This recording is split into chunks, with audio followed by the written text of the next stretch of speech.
It's a Saturday morning in June, and you're out there on your hands and knees pulling weeds out of the cracks in your driveway for the third time this month. You yank one out, root and all, feeling pretty good about it, and you can already see two more poking up 6 inches away. You've tried the spray from the hardware store, the one that costs $12 a bottle, and it browned the leaves for about a week before the weed shrugged it off and kept growing. You've thought about paying someone to seal the whole driveway, and the entire time sitting in your laundry room 3 feet from where you're standing is a $5 box that would have ended this fight in an afternoon. It's plain borax, the same box people use for laundry, and before anyone was spraying commercial vegetation killer on a driveway, this is what a homeowner reached for, because it flat out works on the exact kind of weed growing in a crack. Better, in a lot of cases, than the stuff you're currently buying. Today I'm walking you through the whole thing, the exact mix, exactly where to use it, how long it takes, and, this matters as much as the recipe itself, exactly where you must never use it, because used carelessly, this is strong enough to kill more than just the weed you're aiming at. Stick around for that part, because it's the difference between a driveway that stays clear all season and a dead brown ring in your lawn you didn't mean to create. And tell me in the comments, is it your driveway cracks, your walkway joints, or your patio giving you the most grief? Let's start with why this actually works, because understanding the mechanism is what lets you use it correctly instead of just following the recipe blind. Borax is boron in a stable, solid form. In tiny trace amounts, boron is actually a nutrient plants need, but in a concentrated dose, it's toxic to them. It disrupts a plant's ability to take up water and function at the cellular level. Now think about what's actually growing in a driveway crack. It's not a healthy, established plant with a deep root system and reserves to fall back on. It's a stressed, shallow-rooted weed clinging to a sliver of soil between two slabs of concrete. That's exactly the kind of plant a strong dose of boron hits hardest and fastest. This is also exactly why this method beats a lot of general contact weed sprays in this specific spot. Most of those sprays are built to work across a whole lawn or bed at a diluted, plant-safe strength. In a crack, against an already weak weed, a stronger, more targeted dose does the job faster and kills it down to the root instead of just browning the top growth. Here's the mix, and this is where most people either get too weak a result or, on the flip side, do real damage by being careless with it. Dissolve 1 to 1.5 cups of borax into 1 gallon of warm water.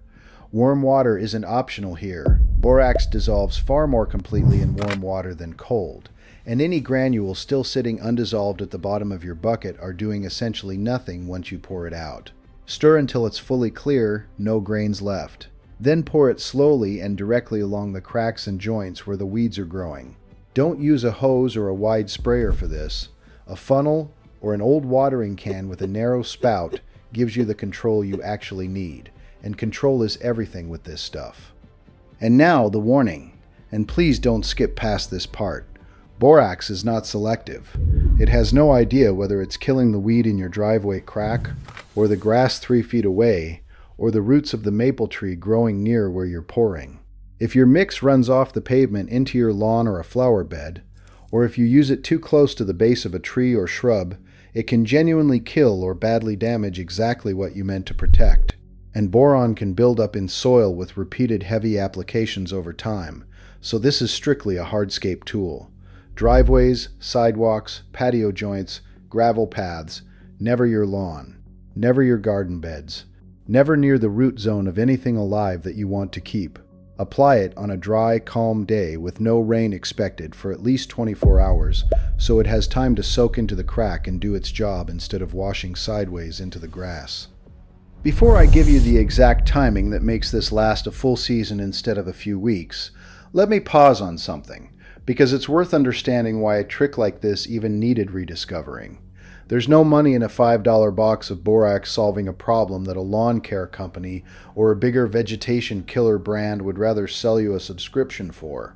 Nobody's running an ad campaign telling you the thing already under your sink handles this, so this kind of knowledge just quietly stopped getting passed down. The same way a lot of the genuinely cheap, genuinely effective old fixes did. Not because they stopped working, but because there was nothing in it for anyone to keep telling you about them. Now, the timing that makes this actually last. Treat your driveway and walkway cracks in early spring, right as that season's first weeds are germinating, before they've built any real root system. A single pass at that point often prevents most of that year's growth in the cracks entirely. If weeds are already up and growing when you treat, it still works on active growth. Expect browning and wilting within a few days to a week. For a badly overgrown crack, go back 2 to 3 weeks later and hit any regrowth a second time, and that usually finishes it. Here's a bonus move almost nobody thinks to pair with this. Once the old growth is dead and cleared out, sweep a thin layer of paver sand or polymeric sand deep into the cracks. It makes it physically harder for new weed seeds to germinate there at all, which means fewer treatments the following year. You're not just killing this year's weeds, you're making next year's job smaller too. Let's run through the mistakes, because they're exactly what turns a great cheap trick into a yard problem. Mistake 1. Mixing it too weak, sprinkling dry granules instead of a properly dissolved concentrated solution. Dry borax sitting on top of a crack barely reaches the roots underneath.